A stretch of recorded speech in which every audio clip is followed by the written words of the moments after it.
everyone, and welcome to today's interview. I'm Mimi, and joining me today is the legendary choreographer, Mr. Travis. And Mr. Travis, thank you for being here with us today. It is my honor. Ohayo gozaimasu. Ohayou So, how is everything in LA? You're in now in the US in Los Angeles. So, Correct. yeah. Correct. I'm in Los Angeles right now. It's a beautiful sunny day, and we're good. It's been a wonderful day so far. Thank you for asking. That's great. And I noticed that, that behind you, I can see a lot of amazing trophies and pictures. And could you a little bit explain about those items, please? Of course, of course. Well, like you said, worked many, many years as a choreographer and director. And so over the years, I've been fortunate enough to win some MTV awards here. Uh, they are for In Vogue, You're Never Gonna Get It, In Vogue for Your Mind, and Michael Jackson and Janet Jackson's Scream. Also, this is from my work on Rhythm Nation with Janet. This is from my work with In Vogue. This is my idol, Bob Fosse, much of his language. This is a beautiful photo that Michael Jackson signed for me, and an artist rendering was actually a gift from Japan. And yes, of Michael. And many of the music and video elements that I've worked on over my career, all of this is songs or albums that I worked on over 30 years. That is amazing. That's Thank you. Thank you. And there's so many more downstairs in my dance studio, but I'm currently in my office and where I do most Zooms like this. And yeah, so it's my house is full of history and full of keepsakes from my time working in the entertainment industry. That is great. That is great. Thank you. So Thank today, you. thank you for, having your time for, we got a lot of questions from Japanese people actually, more Great. than 50 questions for you. Fine. Yeah, Great.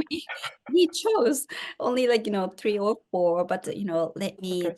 ask you some, very good questions. Yeah, Okay. thank you so My much. pleasure. Yes.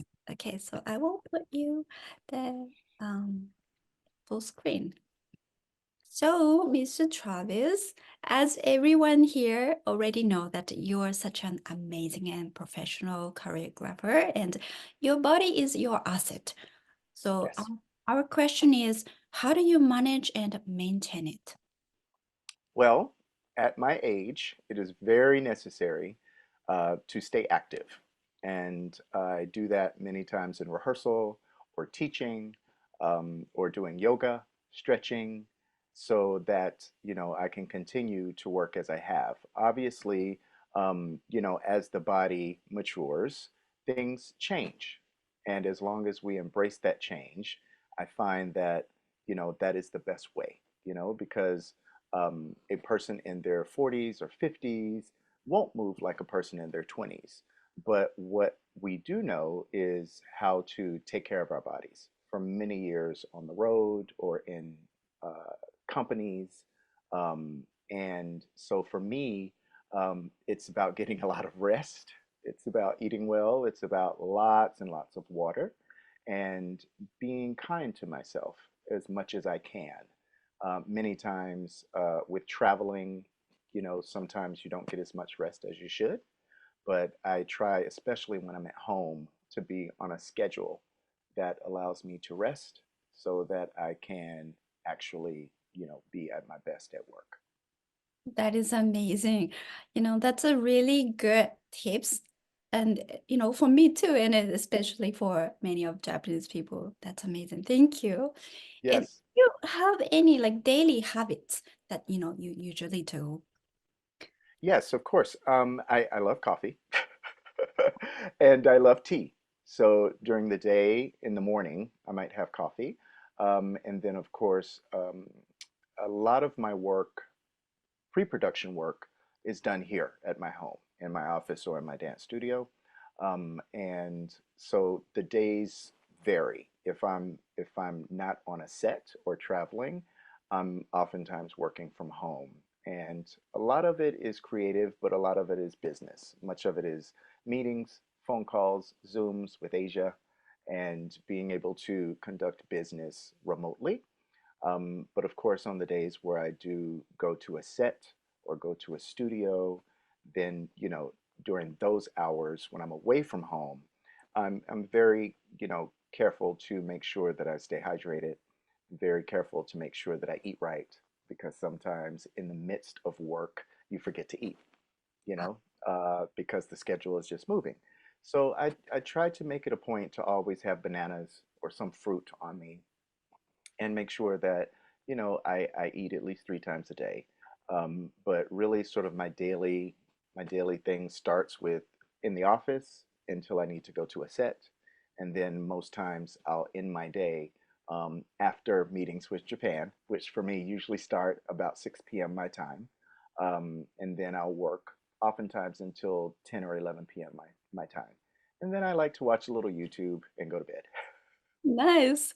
I'm curious what YouTube channel are you watching, but let me just ask you Oh, another. I love YouTube. I watch so much. I watch motivational videos. I watch finance videos. I watch funny videos. I watch documentary videos. I love to follow a few content creators that discuss topics about entertainment. I watch global news on YouTube. It's really become my favorite place. And as a podcaster with the Full Out podcast, which I do with my partner Stacy Walker, we are launching on YouTube shortly because our first season was fully audio, but now Full Out will be a video podcast on YouTube. That's amazing. Yeah, For Japanese people, how do we how can we find your YouTube channel and podcast? YouTube of channel course. is starting from now, but we would love to, take a look at your YouTube. Of course, of course. Well, my website is travispayne.com, Mhm. and my YouTube channel is Travis Payne. And then of course the real Travis and Stacy YouTube channel is where our Full Out show will be. And of Right. course our social media, I'm Travis Payne one, and we're the real Travis and Stacy on YouTube and Facebook and TikTok. We're Trav Stace on Twitter. That's amazing. Great, Yes. excited. Thank you. Thank you. And I love, now we're in such a great time. When I started my career, Mhm. that was before social media was a thing. Mm. Much of what we did, the research that we did, was going to library or going to magazine stands or going to bookstores. But now with social media, the world is at your fingertips. So I have really concentrated on having a social media presence that's consistent and growing my social media following, because it's a huge part of the communication now, with connecting with potential collaborators or partners, for different work projects. And so it's definitely become one of my favorite things to do. Yes, that is so true. Actually, one of the theme of this forum, the live streaming event is inspire like people and having existence or presence because if you have inspiration, if you have existence or presence, you have the power to help more people. You have the power to reach out more people and save them or help more people. That is one of the theme that that we want to have the power or like presence to help more people. Yes. Yes, agreed, understood. And I think that social media is a wonderful tool for education. Next question is, in your experience working with top professionals, what do you consider the most important I think the most important thing when working with anybody is the relationship. I relationship? think that if the relationship is good, everything will fall into place. it's very difficult to have a successful project without a understanding, without trust, and without, just a an aligned vision. And so for me and most of all of my clients, especially the ones that have been long term, it's relationship first. Work is going to be there. We're all working at a high level. It's going to be good, you know, but if the relationship suffers, it harms the work. So for me, I like to go into every relationship, every opportunity, relationship first.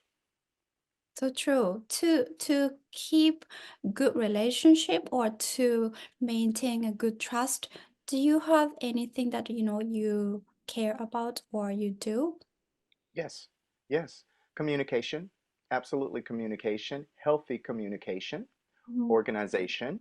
mhm. And that's why I love working in Japan so much because of the organization, the attention to detail, the honor involved in, all of the productions that I've gotten to work on, the preparedness, that there's never the last minute in Japan. Everything is planned, there's structure, there's order, so it makes it easier for a creative person like me to focus on the art and the work because you know that everyone is going to be professional. Everyone is going to be at the top of their game.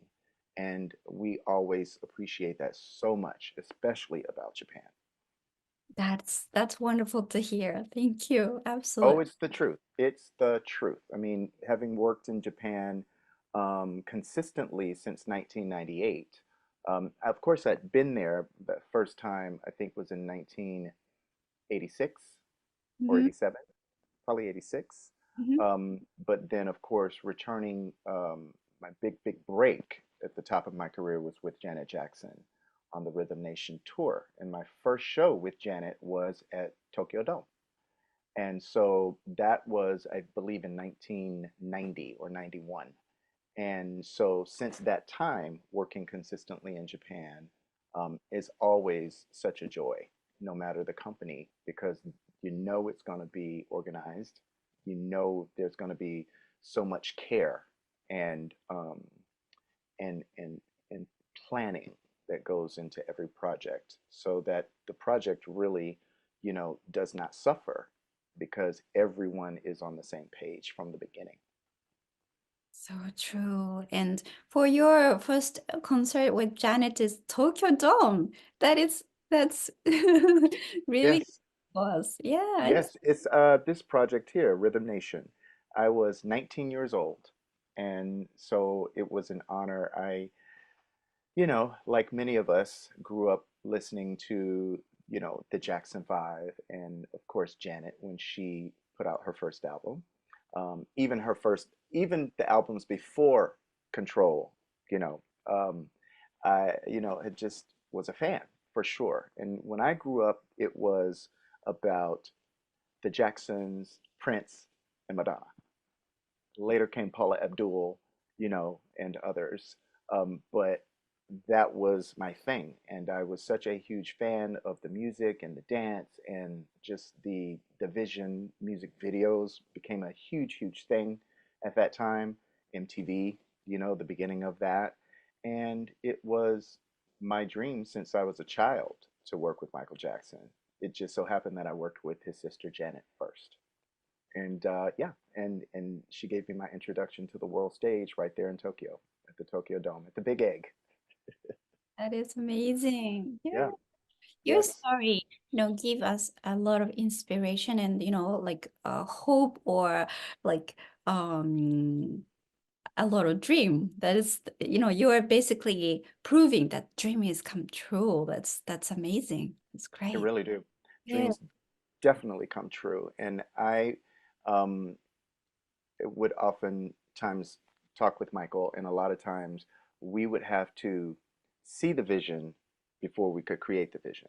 So I truly believe that thoughts become things. Thoughts become your reality. You can create your reality through your thoughts. You've got to imagine yourself in the situation. I spent so much time as a child imagining myself on stage with Michael and ordered my steps through my life to make that a reality. And so I try to approach everything like that. Sometimes it's hard, but if you can remember that, if you can dream it, you can be it, you can achieve it, you can do it. You just have to have faith and trust, and obviously be prepared. You can't have unrealistic expectations, but if you are ready for a situation, I always say if you stay ready, you do not have to get ready. And I say that to young performers all the time. You should know a little bit about as much as you can. Of course, you have your discipline, that is your focus, but if you're going to be a well rounded performer or a well rounded professional, it is in your best interest to understand everyone's job around you so that you can show up as the best version of yourself to contribute to the art, to the work, to the experience. So true. That's such an amazing point of view, and we Thank need you. that. Yes. Thank Um, you. although like working for a long time with top level professionals requires a lot of like effort or like challenges. Like how do you keep up with those top level professionals or performers or like top level of work or requirement? Like did you have any effort that you were daily making? Or Well, I was really, really fortunate, Mimi, that everything started for me at such a young age. Mhm. Because I find that when you're young, not even very young, but just younger, you have much less fear. You do not Oh, second guess so things. You true. go for it. You jump in feet first, or you dive in head first. It's only as we start to get older and we have more responsibility and we start thinking, what if it doesn't happen? You know, young people don't have that. And so I try to just tap into that 19-year-old me that was not afraid. And that gets me through so much. And I believe that, if we can take fear out of the equation, we can do so much. Michael Jackson would always say that fear does not belong in the room. Fear has not earned a place in the room. Do not let fear into the room. Fear will keep you from achieving greatness. And so it is a conscious effort every day that I try to be fearless. And sometimes it's easier than others, but I always come back to that. Whenever I feel anxious or anxiety or uncertain, I have to remember that fear has not earned a place here. It cannot be in the room because fear and greatness cannot coexist. That's interesting insight. And fear, we can forget the fear and jump back to 19 years old.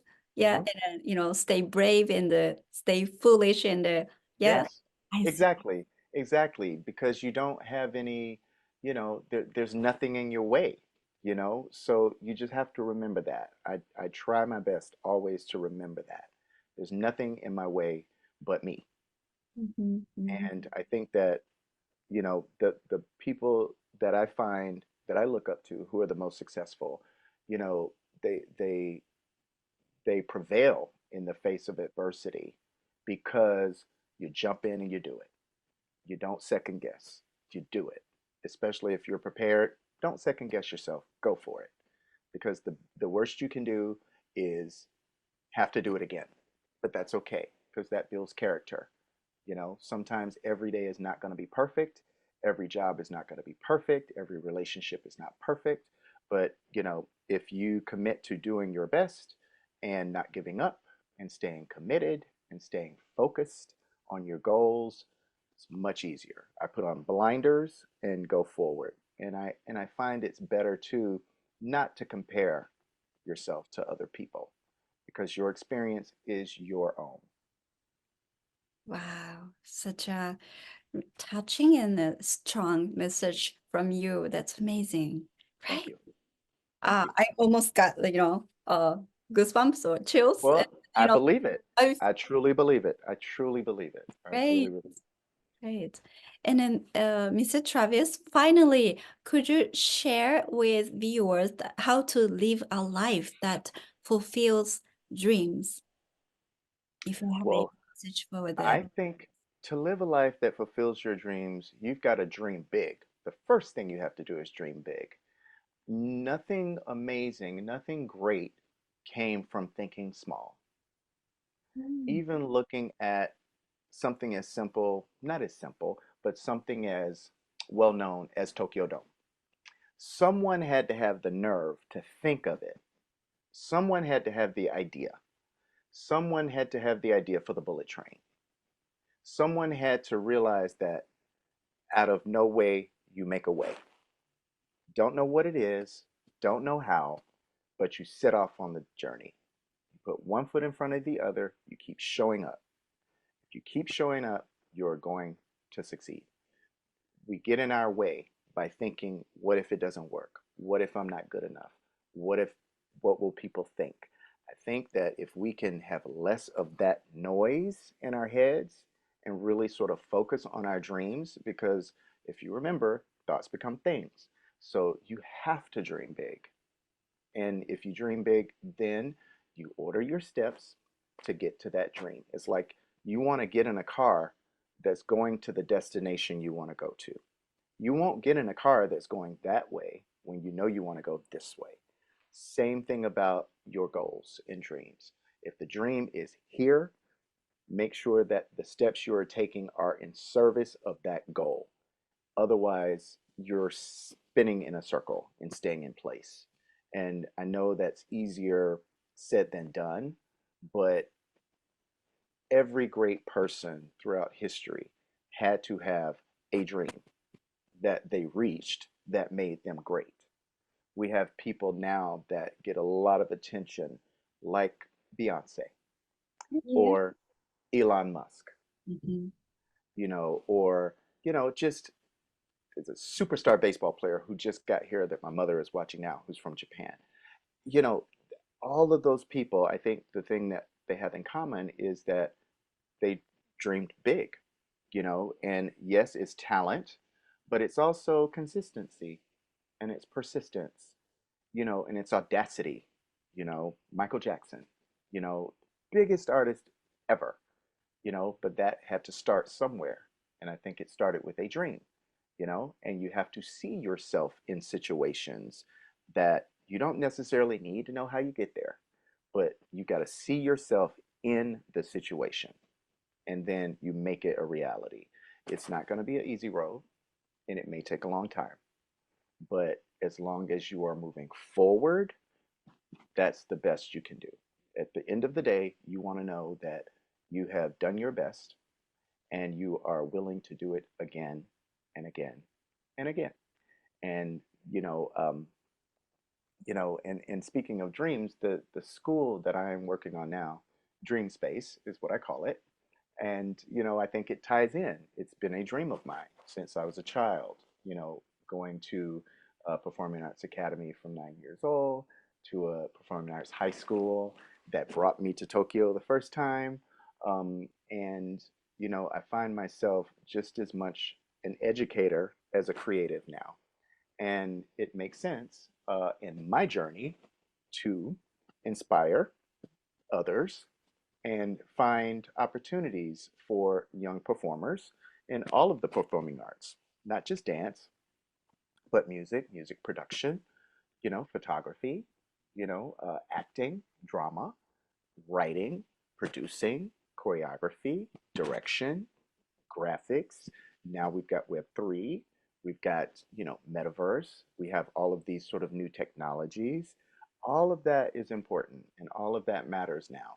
And so for my dream space, which is what I'm calling my school, it is important to not only identify but nurture the next generation of creatives so that, you know, the next Travis Payne can surpass me, and then the next surpass him so that we all continue to contribute, to this artistic community that is now a global opportunity for everyone to collaborate.